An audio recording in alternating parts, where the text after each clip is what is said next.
2025년 8월 13일 수요일 새벽기도입니다.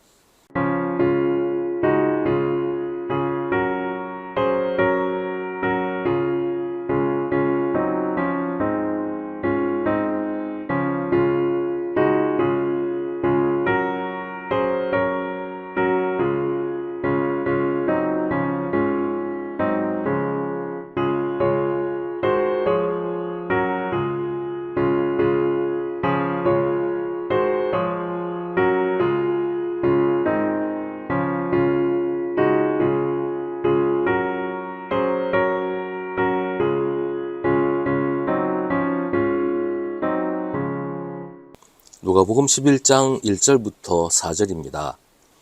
예수께서 어떤 곳에서 기도하고 계셨는데 기도를 마치셨을 때 그의 제자들 가운데 한 사람이 그에게 말하였다.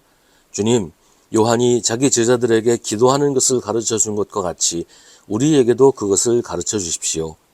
예수께서 그들에게 말씀하셨다. 너희는 기도할 때 이렇게 말하여라. 아버지, 그 이름을 거룩하게 하여 주시고 그 나라를 오게 하여 주십시오. 날마다 우리에게 필요한 양식을 내려주십시오. 우리의 죄를 용서하여 주십시오. 우리에게 빚진 모든 사람을 우리가 용서합니다. 우리를 시험에 들지 않게 하여 주십시오. 아멘. 어느 날 예수님의 제자 한 사람이 예수님에게 우리에게도 우리만의 기도문이 있었으면 좋겠다. 우리에게도 기도를 가르쳐 달라고 요청합니다. 제자들이 기도를 할 줄 몰라서 그런 건 아니었습니다. 이미 이스라엘에는 수많은 기도문들이 있었고요. 그게 기록으로도 전해져 왔어요. 성경에도 많은 기도문들이 수록되어 있는데 특히 시편은 대부분이 찬송과 기도로 구성이 되어 있습니다. 그러니까 예수님의 제자들이 기도를 할 줄 몰라서 예수님에게 기도를 가르쳐 달라고 한 건 아니었다는 겁니다. 아마도 그 당시에 세례 요한이라든지 다른 랍비의 제자들에게 고유의 기도문을 가르쳐 주었던 것처럼 우리도 우리만의 기도문을 가지고 싶습니다. 이런 요청이었던 것 같아요. 주님이 가르치신 기도는 그 기도 하나에 모든 기도를 다 담고 있는 건 아닙니다. 이대로만 기도하고 다른 기도는 하지 말아야 한다는 것도 아닙니다. 주님이 가르치신 기도는 우리에게 기도하는 법을 가르쳐 줍니다. 예수님은 이 기도를 통해서 우리에게 무엇을 또 어떻게 기도해야 하는지 알려주십니다. 주님이 기도를 가르쳐 주신 이야기는 마태복음과 누가복음 두 곳에 나오는데요. 마태복음의 주기도문과 누가복음의 주기도문은 같은 내용이지만 약간의 차이가 있습니다. 누가복음의 기도문은 좀 더 간략하게 압축이 되어 있습니다. 그 이유는 복음서의 독자가 다르기 때문이에요. 마태복음은 주로 유대인들을 독자로 해서 기록되었기 때문에 유대인들이 이해할 수 있는 방식으로 기록하고 있고, 누가복음은 주로 이방인들을 독자로 하고 있기 때문에 이방인은 이해할 수 없는 그런 유대적인 표현은 가급적 사용하지 않으려고 하는 거예요. 우리는 마태복음과 누가복음 두 복음서를 다 가지고 있기 때문에 두 본문을 함께 보면 예수님이 가르치신 기도의 내용을 더욱 입체적으로 이해할 수 있습니다. 누가복음에서는 마태복음에 나오는 하늘에 계신 우리 아버지에서 앞에 부분을 생략하고 아버지라는 표현으로 바로 시작합니다. 하나님이 하늘에 계신다는 생각은 유대인들에게는 익숙하지만 이방인들에게는 낯선 표현이기 때문입니다.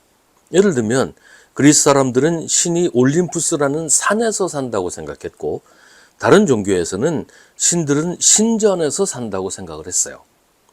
그런 이유로 누가복음의 주기도문은 마태복음보다 간략하게 이방인들이 이해할 수 있는 내용만 기록하고 있다는 것이죠. 주기도문의 내용은 이미 우리가 익숙하게 잘 알고 있는 것인데요. 우리가 주목할 것은 이 기도문이 기도하는 방법을 가르쳐 주는 것이라는 사실입니다.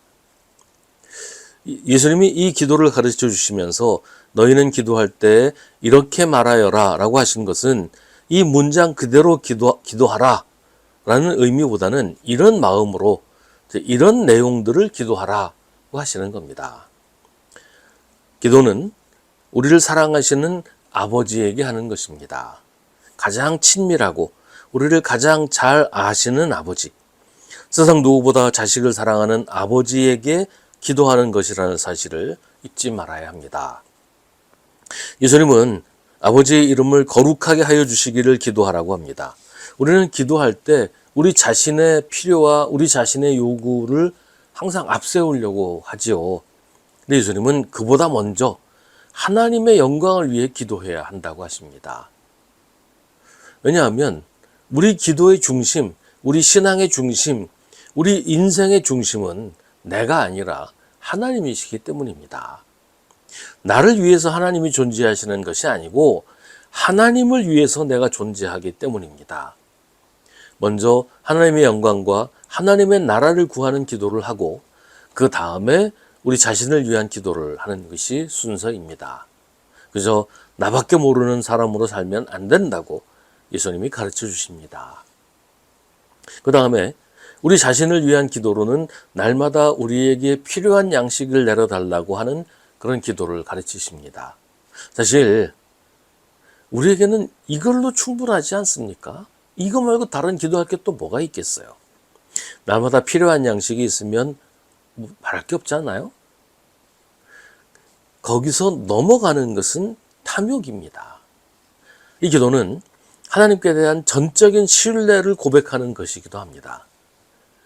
우리가 오늘 먹을 양식보다 더 많은 것을 구하는 이유는 내일이 불안하기 때문이에요. 오늘 먹고 내일 굶을까 봐 오늘 먹을 것보다 더 많은 것을 구하려고 하는 거죠. 그러나 하나님을 신뢰한다면 하나님이 오늘처럼 내일도 먹여주실 것을 믿게 되는 겁니다. 그러면 지금 우리에게 당장 필요한 음식, 그것으로 충분한 거죠. 왜냐하면 내일도 주실 것이기 때문이에요. 하나님을 믿지 못하니까 우리에게 필요한 것보다 더 많은 재물을 구하는 것입니다. 주님이 가르쳐 주신 기도로 우리가 살아가는데 정말로 필요한 것이 무엇인지를 알게 되고 그것을 구하게 됩니다. 그 다음에 우리의 죄를 용서해 달라고 하는 기도는 하나님 앞에서 우리의 모습과 사람들 앞에서의 관계에 대한 기도입니다. 여기서 순서는 먼저 하나님께 나의 죄를 용서해 달라고 한 후에 우리에게 비친 모든 사람을 우리가 용서한다고 합니다. 내가 먼저 용서할 테니 나를 용서해 달라고 하는 게 아닙니다. 용서받아야 용서할 수 있습니다. 용서하는 힘은 용서받은 경험에서 옵니다. 용서받은 사람은 또 용서해야 합니다. 그렇게 용서는 연쇄적으로 이어지게 됩니다. 우리를 시험에 들지 않게 하여 달라는 기도는 시험을 이기게 해달라는 기도입니다. 우리에게 시험이 닥쳐오는 것은 피할 수 없는 일이에요. 바람이 불고 비가 오는 것 우리가 막을 수 없잖아요. 그러나 시험에 빠지는 것, 시험에 무너지는 것은 피해야 하잖아요. 비가 오는데 비를 맞고 바람 부는데 바람이 날리고 그러지는 않을 수 있잖아요. 근데 이게 우리 힘으로는 감당할 수 없으니까 하나님께 기도하고 도우심을 요청하는 겁니다. 하나님의 능력으로 세상의 시험을 이겨내게 해달라 기도하는 겁니다. 주님이 가르치신 기도에는 우리가 기도해야 할 모든 것이 담겨 있습니다. 이것이 기도의 전부라는 말은 아니에요. 여기에 우리의 구체적인 상황이 더해져야 되겠지만 그 모든 것이 이 기도 안에 다 담겨 있다는 뜻입니다.